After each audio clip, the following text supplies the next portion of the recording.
Calling this hearing to order. For the record, my name is Kenzie Bach. I'm the chair of the Boston City Council's Committee on City Services and Innovation Technology. This hearing today is being recorded and live streamed at boston.gov/city-council-tv and broadcast on Xfinity Channel 8, RCN Channel 82, and FiOS Channel 964.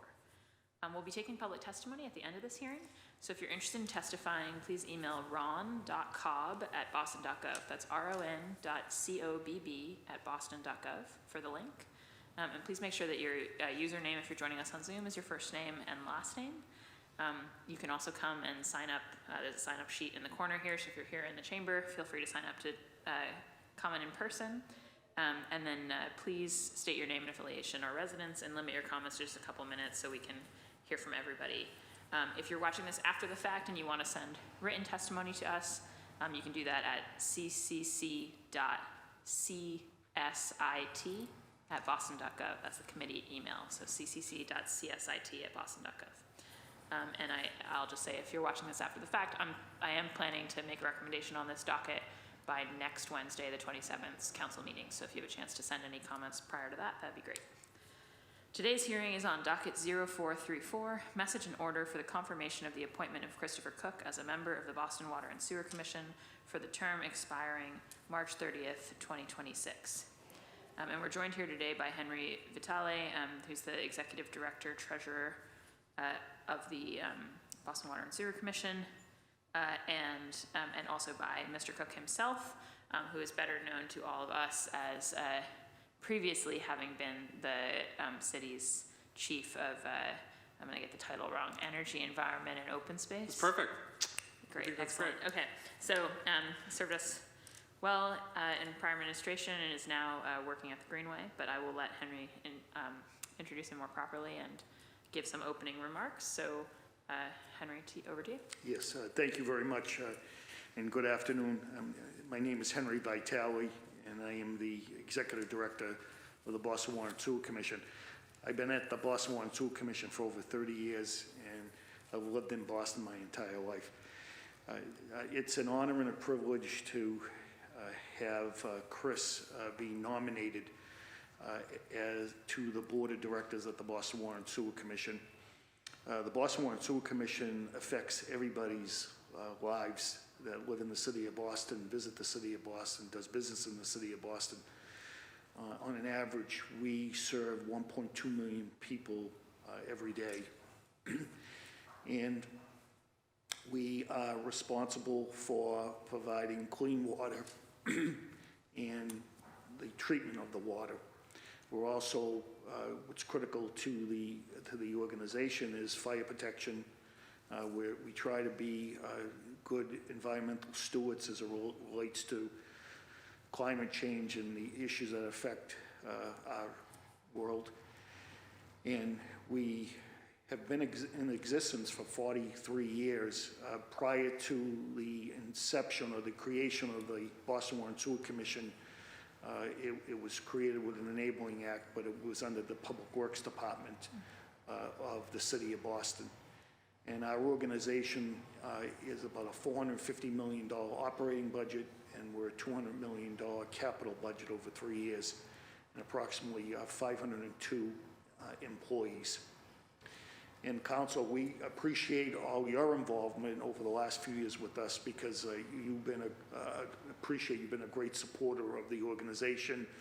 Anytime we called you, your office, you've been so supportive of the Boston Water and Sewer Commission. And certainly, we know that councilors that are effective because they're calling all the time. And you always call, and you're always doing whatever you can for your constituents. So we appreciate your public service to the city of Boston and being a partner with you as we provide water and the treatment of water to everybody in the city of Boston. That's all I have. Great, thank you so much, Henry. You're welcome. Yes, and thank you. Yeah, no, I mean, literally the Water and Sewer Commission has custody of the guts of the city, as it were. And we all know what happens when your guts get out of order. It's not pretty. So it's the most fundamental thing when we talk about city services. You can't get through much of a day without water. And people rely on it, and they rely on it just as much now as they did when cities first started providing water. You know, it's just a super, super important function. So I just wanted to, I thought maybe go to Chris Cook first and let's let him speak to who you are a little bit and Sure, what draws Counselor. you into this work, and then I'll come with some questions. Thank you very much, Counselor, first for your leadership, but also for the opportunity to testify. My name is Chris Cook, and currently I'm the Executive Director of the Rose Kennedy Greenway Conservancy, a park that exists because of collective environmental action. So literally highway infrastructure used to separate neighborhoods from its waterfront, and now we have a beautiful park that connects neighborhoods and connects people. And it's not lost on me that I have the great honor to be before the City Council today on Earth Day.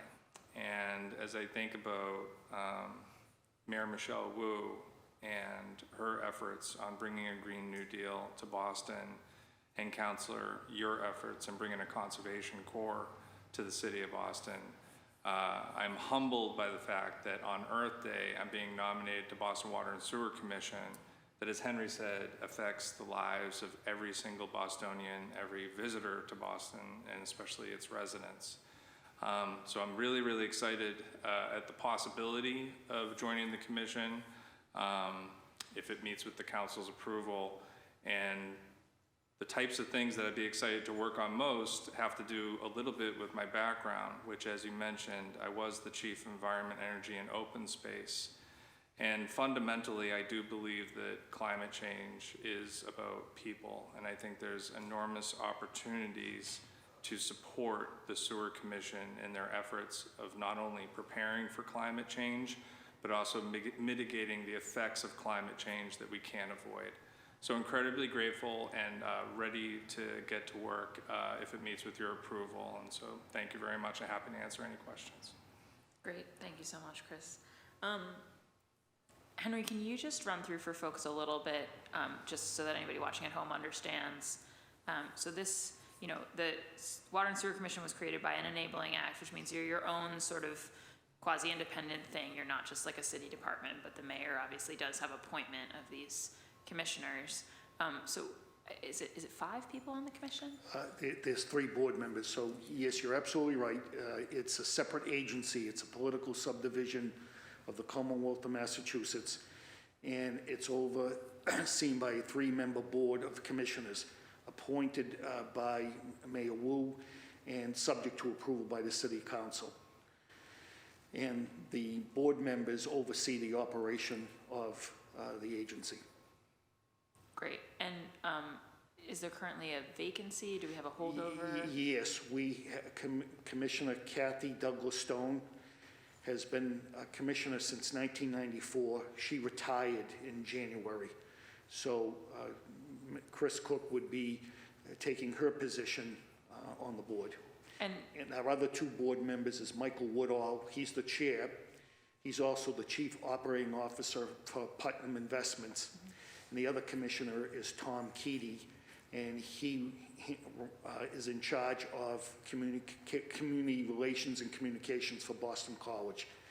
And they're both long-term residents of the city of Boston. And you do have to be a resident of the city of Boston to serve on the board, and certainly we have the residency law that we adhere to at the Boston Water and Sewer Commission. Got it, great. And I know this term runs through 2026. How long are the terms generally? They're typically 4 years is the longest you can serve, but they vary. Sometimes the appointment could be for 2 years, 3 years, but 4 years is the maximum, and historically that has been the common decision for a 4-year appointment. I also would like to say that it's an honor and a privilege to serve with Chris on the MWRA Board of Directors. The understanding the process, the Boston Water and Sewer Commission purchases the water and the treatment of the water from the Mass Water Resource Authority, and we turn around and we sell it to everybody who lives in the city of Boston, does business in the city of Boston. So the Mass Water Resource Authority is the wholesaler. The Boston Water and Sewer Commission is the retailer. And at the MWRA, they have 11 board members, 3 appointed by the governor, 3 appointed by Mayor Wu, and then you have an appointee from the town of Winthrop because of the treatment plant. You have an appointee from the town of Quincy because of the pelletization plant, And then there's an advisory board, somewhat like a watchdog of the MWRA. They elect 3 advisory board members. And that's the makeup of that board. So Chris and myself represent the city of Boston on the MWRA Board of Directors, and we work very closely with the MWRA. So that's why this was a tremendous appointment by Mayor Wu. I think she was right on as far as nominating Chris, because the MWRA and the Boston Water and Sewer Commission work closely together. In fact, we're really 61% of the Boston Water and Sewer Commission's budget is the assessment to the Mass Water Resource Authority. And just think about it, the Mass Water Resource Authority has approximately 60 customers, 60 cities and towns. For every dollar that they spend, the Boston Water and Sewer Commission is responsible for 33 cents. So we're by far their largest customer, and it's critical that we work closely with the MWRA. So again, Mayor Wu, very creative and always trying to do the right thing, it works out well. And then particularly that Chris has come from an environmental background, and that has a lot to do with what both agencies are involved with. Like last year, we issued green bonds. We needed money to support our capital budget. We issued green bonds. The MWRA, who's in the market much more than the Boston Water and Sewer Commission, they're the largest holder of green bonds in New England, and they're in the top 5 in the country. So again, we're focused on being environmental stewards and doing everything we can to protect the environment. Great. Yeah, and on that line, Chris alluded to the fact that I've been very involved in partnership now with 3 mayors, Walsh, Cheney, and Wu, and with Chris's successor, well, himself, and then his successor, Reverend Mariama White-Hammond, working hard on launching this Boston Power Corps program, Green Jobs program, and it's modeled on Philadelphia Power Corps, which really started as a partner with the Philadelphia Water Department. And I went down to see that program in site in September. And, you know, I think just realistically, the infrastructure context there is just really different. In Philadelphia, the water department owns a huge number of green installations. It owns rain gardens, it owns urban wilds, it has a very large tree, set of trees that it's responsible for, et cetera. And, you know, and some of that is, some of that's just happenstantial in as much as who's in charge of trees on a different piece of land, different cities deal with in a different way. But I would say that what I saw there made it clear to me that Philadelphia has invested in more green stormwater infrastructure over the last 20 years than we have. It seems clear that we've definitely gone a more kind of gray infrastructure direction. And as I've kind of picked away at that question, what I've learned, which of course you and everybody knows, right, is that the challenge, of course, in switching to green infrastructure, the maintenance needs, the fact that it's not sort of set and forget it. And so you need folks who are trained to really manage these things.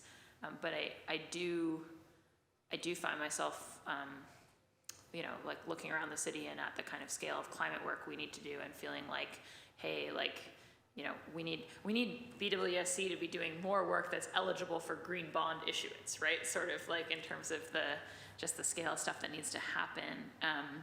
And of course, I'm the counselor for a district that has seen so much civic green stormwater infrastructure work before. When you think about the whole creation of the Fens Muddy River complex and all the earth moving that's happened around the Charles and the Esplanade, right? There's just there's a ton of, everything old is new again. There's a ton of things with 1800 numbers on them that are sort of precursors of this work in my district. But I find myself thinking a lot about that as sort of a frontier that it feels like the Boston Water and Sewer Commission needs to push towards more aggressively. And so I'd love to hear from you, Henry, a little bit about how you're thinking about that as an ED, and then to sort of hear a little bit from Chris about that priority set and kind of how you'll bring that past experience to kind of leading the Water and Sewer Commission in that direction. Well, it's a major initiative of Mayor Wu, and certainly we follow her leadership, and it's one of our major goals.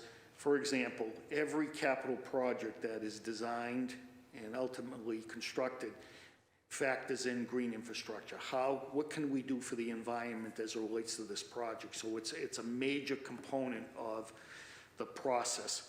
We also, I think you're aware of this, over the last couple of years, we partnered with the Boston Public Schools, and we were involved with 5 pilot programs where the Boston Water and Sewer Commission supported the monies and involved in the construction of green infrastructure at 5 schools in the city that were under construction.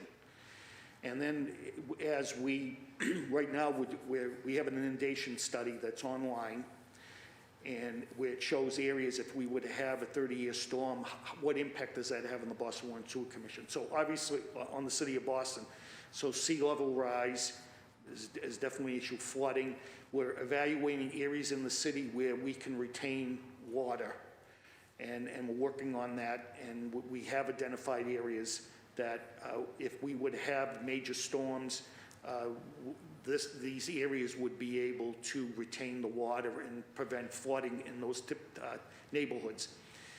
In addition, we are evaluating right now a stormwater fee. That's something that we've been looking at. We're looking at it for about a year, but it's even more of a priority with Mayor Wu. And again, it's all about equity and fairness in the way we bill our customers.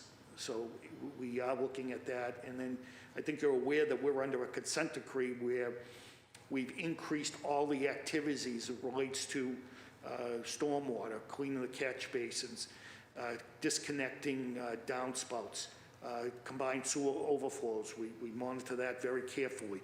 We're separating pipes.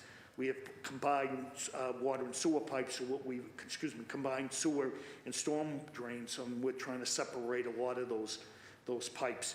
So it is a priority of the Boston Water and Sewer Commission, and we're doing everything we can to ensure that we complete the initiatives of the administration and obviously the Commission's initiatives.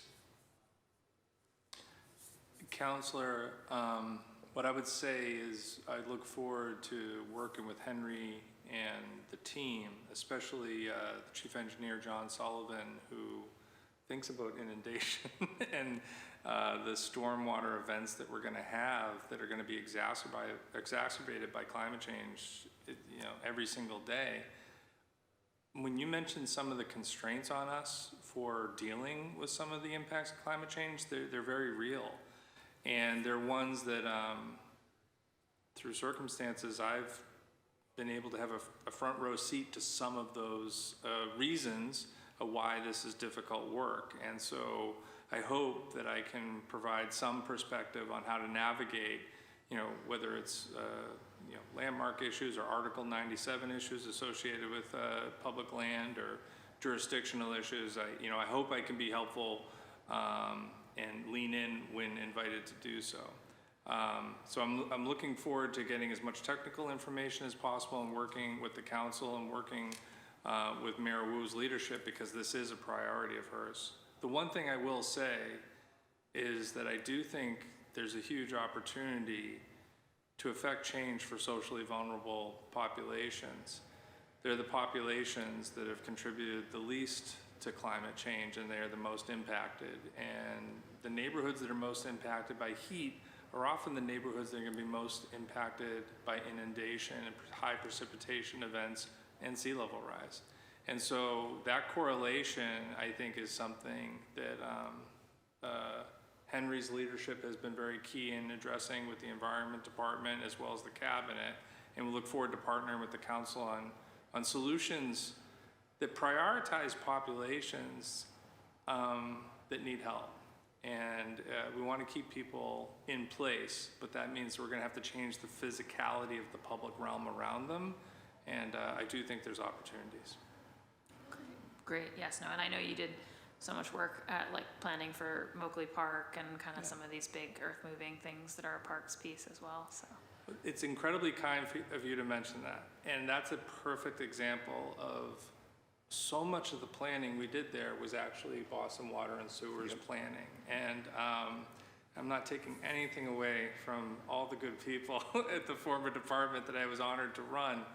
But it really, all this modeling and then the work, the actual work of the pipes or the works of the rain garden and how it's all going to work, it falls to only one agency, and that's the water agency. So really thrilled to see what's ahead of us, but it's a challenge. Yeah, and could we talk a little bit about that, about specifically, you know, on the maintenance side? I mean, I'll just say, and I don't,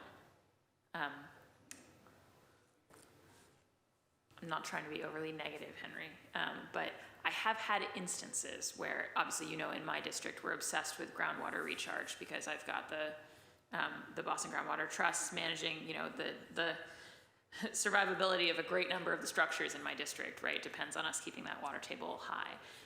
And so, you know, we have had situations where, you know, the groundwater trust works with, or a developer themselves proposes some kind of green infrastructure on their site to help absorb some of the water into the ground. And then the report back that we get back from BWSC is, oh, we're concerned that that's going to be hard to maintain. Like, no one's going to sweep those porous pavers. Nobody's going to clear out that bioswale, and then we're going to have a backup. And so because of that, it's kind of counterindicated. And so just from a few anecdotal observations, it does seem to me like there are places where we're still defaulting towards gray infrastructure. And I say that recognizing that, like, you know, you guys, everybody only pays attention to water and sewer when things are broken. So the idea that institutionally you would be focused on minimizing things that break makes a ton of sense to me. But as we're kind of really thinking about these groundwater, stormwater management, you know, these, like, to me it just seems like at some point we have to start having the workforce in place to maintain these green installations such that we, you know, and then when they're on private land to sort of check in on the maintenance, because I don't think we need to be taking on everything from folks, you know, who have it privately, but make sure that they're doing it to standard. Like, we've got to make that shift, and that was kind of what I saw in Philadelphia, was just the recognition that they needed a whole kind of tranche of employees, a whole vertical in the system that was going to basically handle the maintenance of green stormwater infrastructure. And so I'm trying to sort of think about what our journey is towards that as we think about doing a lot more like green stormwater capital work. So you're absolutely right. It is a concern about, okay, you set up the green infrastructure, rain garden, let's say, and who's going to maintain it? And there are costs involved with that.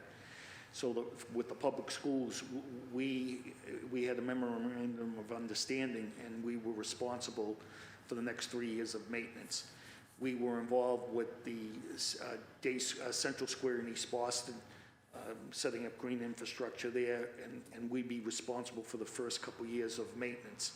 But after that, we're trying to work things out, because somebody has to be in charge of maintaining the green infrastructure that's installed.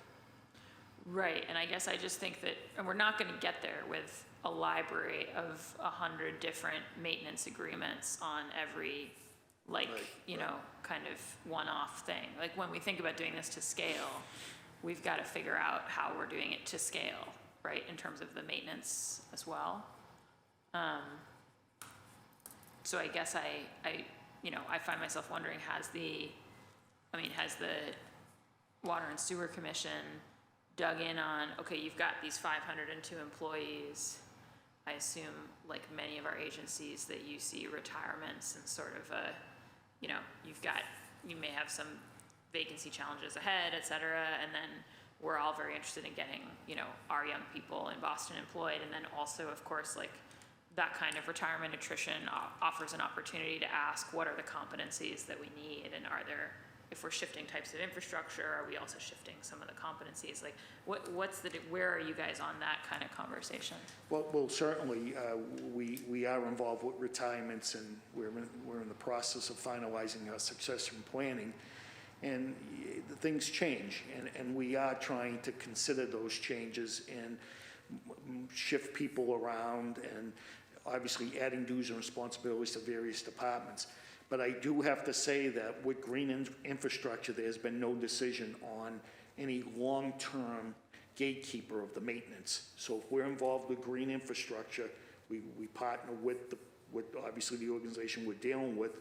We'll take it over for the first 2 or 3 years, but we haven't made any more commitments further on that.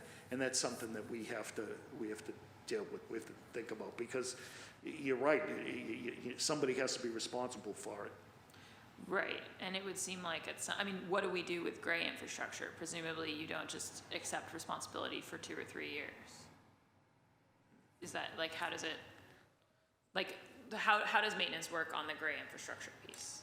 Well, we're responsible. You're for it, responsible, yes. right. But see, the green infrastructure is something that we have not included in our budget. So obviously we have to evaluate and see how much something like that would cost, and see if the commission could afford that in the long run. We're not sure on that, and we will evaluate that. Yeah, and I guess what I would say is, like, I think we as a city can't afford not to move in this direction. And my sense is that, you know, a challenge we face is that not just like, you know, a structural happenstance of why we are where we are, as it seems, because I dug in a little bit, right? And it's like Philadelphia is also under consent decree, but their consent decree was more focused on driving the adoption of green infrastructure, whereas for, I think, ours is more focused on worrying about pollution and such in the water, Stormwater, right? yes. And so obviously, like, you know, we're each of us following the action plans that have been laid out by the federal government. That makes good sense. And but now this other thing that the feds didn't ask us to do is catching up with us in terms of, like, the reality, right? And protecting parts of the city from inundation and all of these things. And so, I mean, I guess the thing I would say is that it feels like if you're contemplating introducing the idea of a stormwater fee, that tying that pretty intensely to growing new capacities to actually, you know, take on for the long-term green infrastructure, as opposed to just, we don't want to take responsibility for that new stuff, we just want more money for the stuff that we're doing right now. I mean, to me, it just feels like that's got to be a piece of the, like, business, you know, case that we're evaluating. And I will say, like, I do hope that, I know that it's not, like, I don't think you guys are looped in for the initial set of this Green Jobs program that we're doing this summer, but what was great to see in Philadelphia was how they had managed to really train up local young folks in exactly the skills that they needed to actually maintain green stormwater infrastructure. And as a result, like, this tranche of the water department that manages that stuff is at this point like 2/3 Power Corps grads. But it's not because of sort of like, it's not just because of like some kind of like prioritization of them because they're nice kids or whatever. It's like they're the ones who actually know how to maintain a rain garden, and nobody else sort of like around has that expertise. And so I am interested in how we could, you know, if I'm not asking the agency to just be able to do more with less, right? I think it's a fair point of like, you've got to have the resources to do whatever it is that we're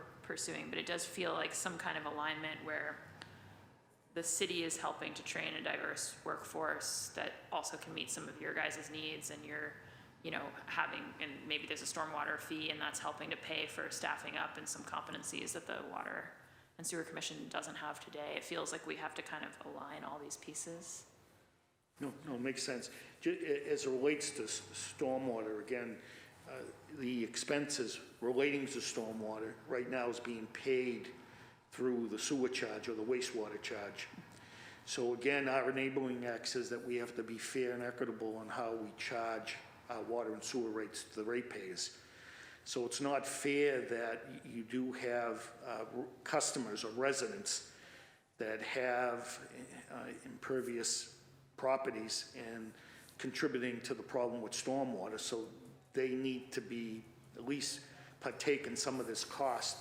And we've calculated right now there's about 8,000 customers in the city of Boston that contribute to the stormwater problem, or at least contribute to the cost to manage stormwater.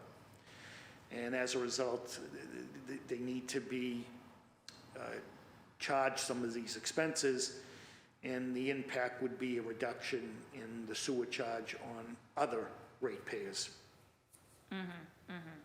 And you're absolutely right, as we go through the analysis and ultimately the execution of a stormwater charge, what impact does that have on the green infrastructure? Maybe we can do more with maintenance and see what we can do. Yeah, I think this So is it's a good point. It's the way this thing is going. Like, I don't think, if green stormwater infrastructure was just gonna be some little like one-off or on the edges thing that we did occasionally, then we could just, find the friends group to manage it, whatever. But I just think that, it's gonna have to become more and more of the infrastructure profile. And then, it doesn't frankly make sense for us to stand up another city department to, be the custodian of these things because of the degree of expertise that you guys have in thinking about how the whole system connects, right? So I'd rather resource your department appropriately to handle that in a united way than create some other shadow custodian who happens to own anything that has grass in it, right?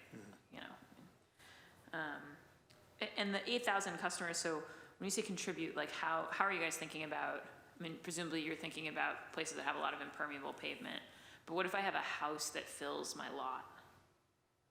Like in my district, right, you've got tons of party wall like houses that, so in that sense, everything about the lot is impermeable. But how do you guys think about? Yeah, we haven't made any decisions on that. We're still evaluating that. So I don't want to comment Okay, fair at this enough. point on that. Got it, still thinking about that. But the idea would be to to make it more proportionate in order to be fairer. Oh, absolutely. We Like have to be across. fair in how we charge this. Yeah, got it.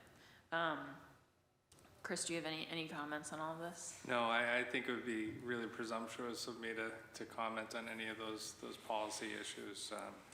But, again, honored to be considered to be able to participate in some of those conversations. Yeah, no, I feel confident that Chris is a studier, so he'll study up. And well, Absolutely. you guys are already on the MWRA together, Absolutely. right? And then, okay, and then, and sorry, just remind me.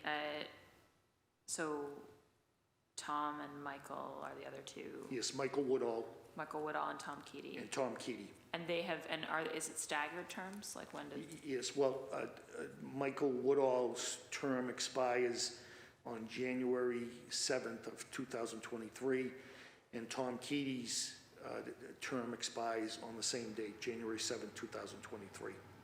Got it, okay. So that wasn't staggered, they happen to be, They happen to be aligned. Right. Got it, cool. I don't know, maybe Henry, I'm obviously just taking advantage of the opportunity to let the public know a bit more about the Boston Water and Sewer Commission. Are there other sort of like big things on the horizon that you guys are focused on or the council should be aware of? Obviously, climate change, that's a big initiative of the Boston Water and Sewer Commission. We have about $40 million worth of capital work that we're hoping to finish this year. Some of it's new work, some of it's work that's carried over from last year. And we're also, again, we're ensuring that we comply with the consent decree that we have. We get this new lead and copper rule that right now is being finalized at the federal level, so we're looking at that and see what impact that has on the Boston Water and Sewer Commission. Another major goal was... Sorry, can you translate that slightly for me into lead and copper? Lead and copper rule, as far as like if you have lead in the system, what's the timeline of notifying ratepayers? How soon do you replace it? What the cost would be? How many do you remove every year? Because right now we have a very aggressive lead replacement program where we're trying to remove the entire lead in the system of the city of Boston. We have approximately 4,000 lead service pipes that's going from the commission's water main and then the pipe that goes from the water main into the person's house. So we're looking to ensure that all of that is removed, and we have about 4,000 connections like that. And we want to replace that, obviously, with copper pipe. So that's another major objective. We ensure that we have no lead service pipes in the public way We have some areas in the city that are unknown, and we're investigating that. And then we, like I said, we had calculated that there's still about 4,000 lead service pipes in the city of Boston, so that's a major initiative to remove that. Also, the maintaining of the fire hydrants, very important, public protection, clean water, you know, managing storm water. I mean, we are involved with a lot as far as, you know, doing what we can. Again, our primary, core business is providing clean water and the treatment of the water, fire protection, environmental stewards, and making sure or ensuring that everybody's billed fairly in the city of Boston. And we do work with our customers if they have a hard time paying their bills. We understand that there are many ratepayers in the city of Boston who live paycheck to paycheck, and we work with them on their water and sewer bill. Now, getting back to the lead replacement program, typical replacement runs about $4,000 to $6,000. The Boston Water and Sewer Commission offers a grant of $4,000, a grant that the ratepayer does not have to pay back. And then whatever the difference is, anything over the $4,000, we allow the ratepayer to pay the Boston Water and Sewer Commission interest-free over 60 months. So we feel that that's one of the most generous programs in the country. And then how do we fund this? Well, the MWRA has a lead service replacement program that we've taken advantage of. So we borrow the money from the MWRA, and then we pay them back interest-free over 10 years. And then certainly we fund it through monies that we have in the capital budget. Got it. And on the lead replacement side, do you guys have a sort of timeline of at what point you think you'd be able to replace all 4,000? Yeah, so we're mandated right now in a consent decree to do almost 400 a year, but we try to do more than that if we can.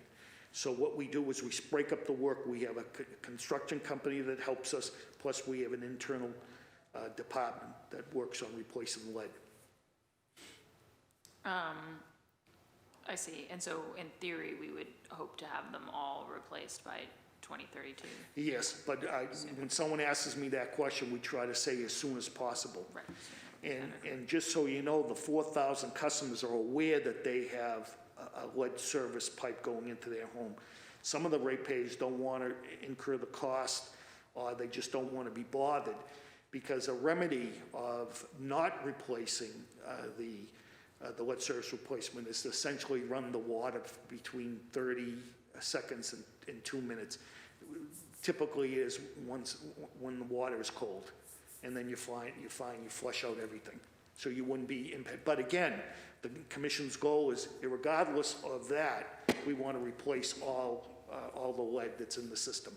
It's very important. And then the commission right now is monitoring at the federal level what monies will be available for lead service replacements, because there is going to be monies allocated in the federal budget. And we're ready to go as far as we have all our information, and we're just waiting for the paperwork to fill out.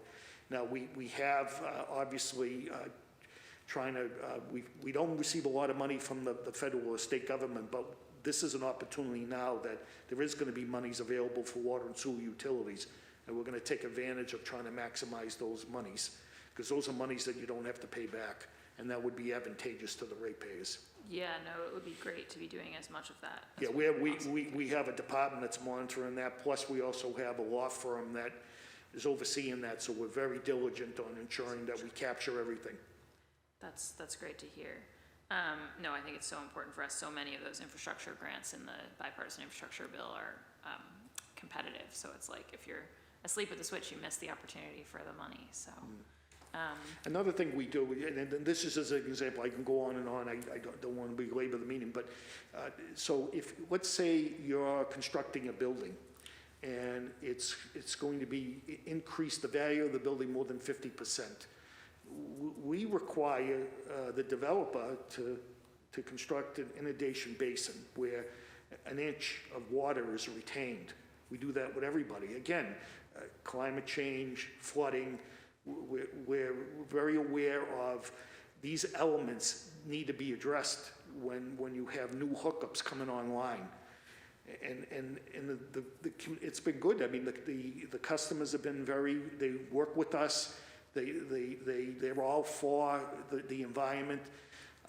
Another thing we do which is very important, is that if somebody's constructing a building, we have they pay for a lot of the water and sewer infrastructure around that building and make contributions to the city. So for the most part, our ratepayers, we're a partner with them. Great. And I have a very, well, Chris, I'm going to come back to you in a second. I have a question just so you can think about it, which is sort of like, if you can just tell us since your most analogous service here is on the MWRA board, just like what has been, most interesting or fulfilling about that work, or kind of, what you think you're bringing from that work into this, just since they are such connected agencies. Yeah. But while you think about that, my question, Henry, which is an extremely district council question, it feels like I just have these like ancient water mains on Beacon Hill, and every time someone is doing construction, I just know in my mind, I'm like, it's only a matter of time. And so just over my relatively brief time as a counselor, there have been 3 water main breaks on Beacon Hill. And then because of the hill, the water rushes down the hill and can have like quite dramatic impacts, right, on the houses that are downhill from there. It's not a seeping kind of a problem, it's a rushing kind of a problem. And obviously, subsequently, we then get into kind of, there's the whole insurance conversation and who was actually at fault. But I guess for me as the counselor, I'm like, it's one thing to cross my fingers and hope that XYZ contractor won't be clumsy. And it's not that I think, that it quite often is XYZ contractor that is at fault, right, in a legal sense. But it feels to me like we know that some of this infrastructure is so old and vulnerable. And I kind of hate the dynamic of like only turning to it when it's already broken. And that's just how it feels to me, like at least, with these series of water main breaks around the hill. So I'm wondering how you guys think about prioritization of kind of the more like fragile, older stuff. And also maybe as a aligned question, to what degree you guys coordinate with Public Works and BTD around like, there's an opportunity for synergy where a street's getting opened up, and so we could do some work. Yeah, we always do that. We're very consistent with those organizations. In fact, when we're going to do work in an area, we touch base with all those organizations. Vice versa, if Eversource or National Grid's doing work and Public Works is doing that, they inform us. It's on a database, so we know it all the time. So certainly, if there's an area that there's going to be construction, if it's an opportunity for us to get in there, we will do it because that's the most efficient way. And getting back to the Boston Water and Sewers infrastructure, we have 1,000 miles of water pipe. And the industry standard is with 1,000 miles of water pipe, we have 250 water main breaks a year. We've been averaging like 30, 35. Last year we had 32. The year before that we had 28. So even though it seems to be a big deal when we have a water main break, which it is, we have less frequent water main breaks than I'll tell you, Philadelphia and New York. We do much better than those 2 areas. And also, too, every single pipe in the Boston Water and Sewer Commission's infrastructure is prioritized based on its age, the soil, how many water breaks, how many problems we've had with it, because we have a work order management system. So yes, every pipe is prioritized, and we have a schedule on when pipe should be replaced. So even though we have an old system, we ensure that we're trying to keep the system as updated as possible. For example, since the early 90s, we've spent $1 billion upgrading the water and sewer infrastructure. Now, let me say this to you. One of the reasons why the MWRA was created was to essentially clean up the Boston Harbor, okay? So we played a major role in that because of the combined sewers and everything. And there was no way that the expansion of the seaport area would have happened if that Boston Harbor wasn't cleaned. And we figure for every $1 that you spend on the Boston Water and Sewer Commission's infrastructure, you get $3 back, whether it be investment or taxes. So it's critical that you have an infrastructure that is up to date, and if there are problems in the infrastructure, you need to be replaced. Now, cost is always an issue. You can't do it if you don't have the money. So we balance that. And how do we pay for it? Well, some of it's paid through rate revenue, and most of it, 60% of our capital budget, is paid through the issuance of bonds. And the average cost of funds right now for our bonds is a little bit more than 2%, which is extraordinary, given obviously we're in a low interest rate environment. It's starting to change now, and then the rest of the monies in our capital budget come from the MWRA programs and the SRF, but the SRF has dried up, so we haven't received too much from them over the last few years. But 95% of the Boston Water and Sewer Commission's revenue comes from water and sewer charges. We're self-sufficient. We're not receiving any money from the city of Boston, the state, or the federal government, other than buildings that use water and need the treatment of the water. That's how we get our money. But now, again, at an extraordinary time with the pandemic, with monies being available, we're going to do everything we can to obtain those funds. And sorry, SRF, you said it was? That's the state revolving loan program that the state has. And you take advantage of that program because they have low interest rates. There's not a grant attached to that program. The grants are attached to the MWRA. MWRA is interest-free in a grant portion. The state revolving loan fund, the SRF we call it, has low interest rates. But we're a AAA credit at the Boston Water and Sewer Commission. And because we're at that level, it's cheaper for us to issue our own bonds, which we have enormous capacity to do. Great. And yeah, on that capacity front, I mean, you said you have a $200 million capital budget over 3 years? Yes. So it's something like $65 million a Yes. year? Is that, I mean, we just had a conversation last week or two in the council about sort of like how we push our capital spend on the city side up to kind of like our full responsible capacity, just because there's so much that needs doing. Similarly, like, do you guys feel like you're maxing out capacity at that 65, or could you push it higher? Well, you could always push it higher. Yeah. Within a responsible borrowing policy, right? I think we've done a great job in trying to meet our budgets. We always come under budget every year. We're probably about 85% of the budget. To reach the 100%, staffing is an issue. Because again, we have the residency requirement at the Boston Water and Sewer Commission, and that's been an issue hiring engineers. We've had an issue hiring engineers, and then we also, commercial driver's license. We have positions that are open. So we have, we need more help in that regard. But again, what's reasonable? I mean, to get it to $100 million a year means you have to hire more people or hire outsourced consultants. And you have to be careful with the consultants because those costs are 4 to 5 times higher than what we can do it in-house. And some of the work that we're involved with, we don't have the expertise in-house, so that's where they have the large equipment and the capacity to perform some of this work. Like there was a job 6 months ago that involved a bridge. The pipe ran under the bridge, and employees would have to be up high, and we didn't have those resources. So in that case, we'd hire a company who has that expertise for that work. Got it. Yeah, I'd love to, and I think, it's a follow-up conversation, but would love to just chat more about the ways in which like the city's workforce development efforts can support filling the roles that are hard to fill for you guys. And again, this question of kind of partnering on the green jobs training front and having some of our young people be able to fill those competencies.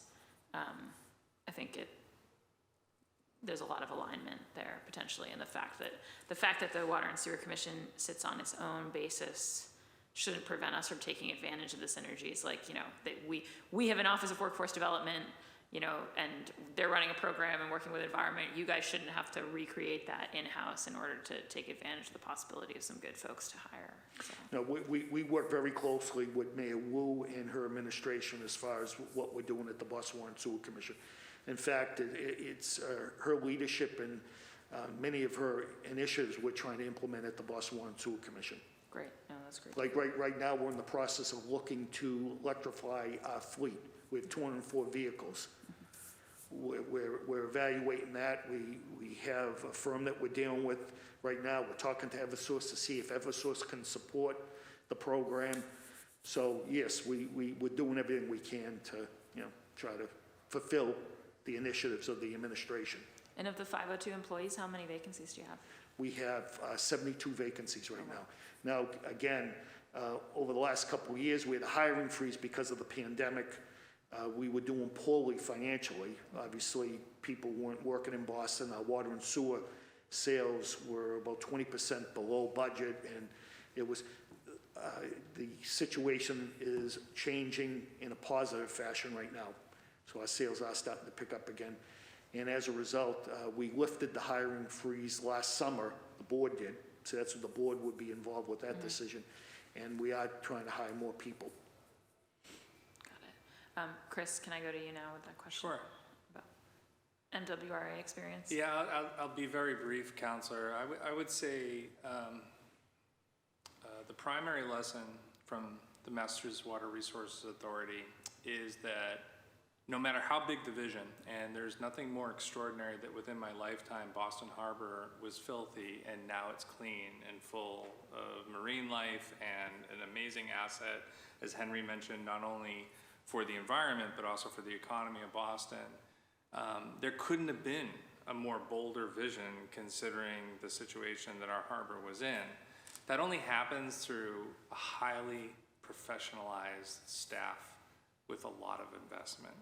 And so I look forward to supporting the Boston Water and Sewer Commission and being an advocate for them.